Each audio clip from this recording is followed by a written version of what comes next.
Bonjour, aujourd'hui je vais aborder une question qui concerne tous les parents qui ont survécu à leur premier enfant et qui en ont fait un deuxième. J'ai parlé de la jalousie de l'aîné envers le bébé. Moi, c'est Caroline du blog Moi Parent Bienveillant, le blog pour les parents qui en ont marre d'en avoir marre d'être parents. Avant, j'étais une mère parfaite. Oh, j'aime tellement les enfants. Et puis j'en ai eu un, et puis un deuxième, et puis un troisième. C'est là que les choses se sont gâtées. Alors j'ai cherché, creusé, lu 1 million de livres au moins. Je me suis formée. Et me voilà. Toi aussi, tu avais un premier enfant gentil, sage, drôle, coopératif.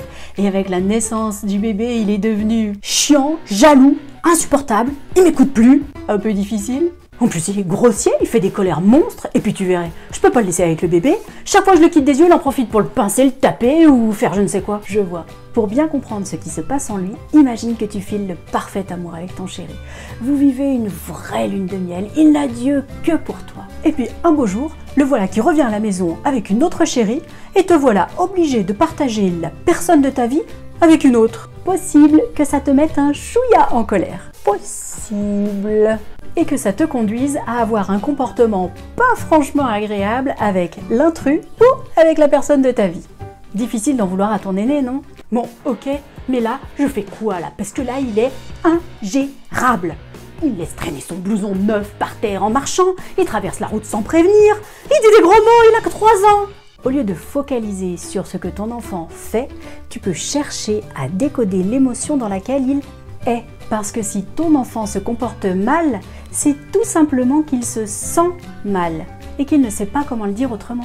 Un peu comme toi quand t'es énervé parce que ton chef t'a refusé ton augmentation et que tu vas agresser ton chéri qui t'avait rien fait en lui disant un truc du style « bah tu m'aides jamais avec les enfants, il y en a marre !» Moi, quand ton aîné dit qu'il ou elle déteste le bébé, même si ça fait du mal à entendre, accueille cette émotion.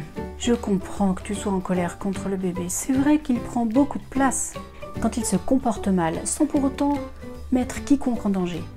Mets-toi à sa hauteur et raconte ce que tu vois. Je vois un petit garçon qui laisse traîner son blouson par terre. Ensuite, rappelle la règle.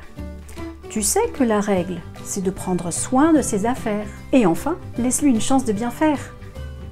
Je sais que tu es un gentil petit garçon qui veut bien faire. Là, tu m'as l'air d'être très en colère. Est-ce que tu veux qu'on en parle? Non mais attends, on n'a pas toujours le temps de parler, hein? Je croyais ça aussi.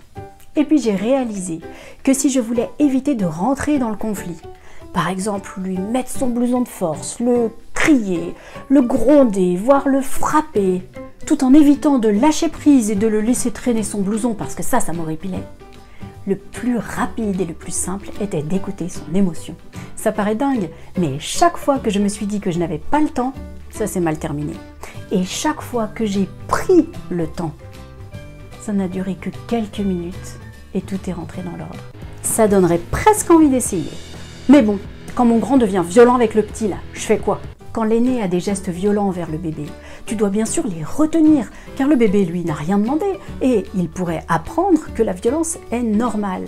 Mais au lieu de le gronder, tu pourrais le serrer dans tes bras en disant quelque chose comme « Oh, bah dis donc, il y en a de la colère en toi contre ce bébé.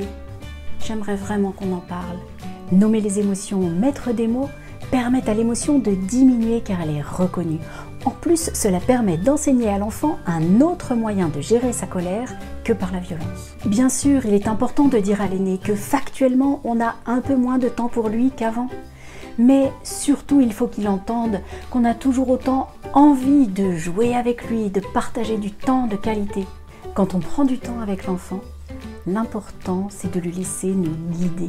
Le message implicite qu'on envoie ainsi à l'enfant, c'est « Je n'ai peut-être plus autant de temps qu'avant, mais quand je suis avec toi, c'est toi qui passes en premier. » Et voilà, maintenant la prochaine fois que ton aîné fera une crise de jalousie envers son petit frère ou sa petite sœur, tu sauras quoi faire.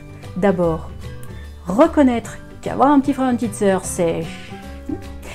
2. Passer du temps de qualité avec lui.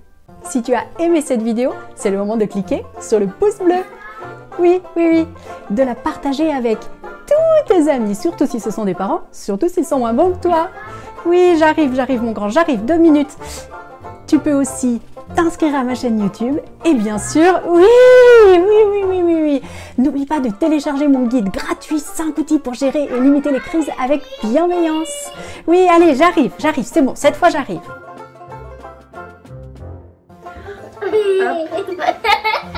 Attends.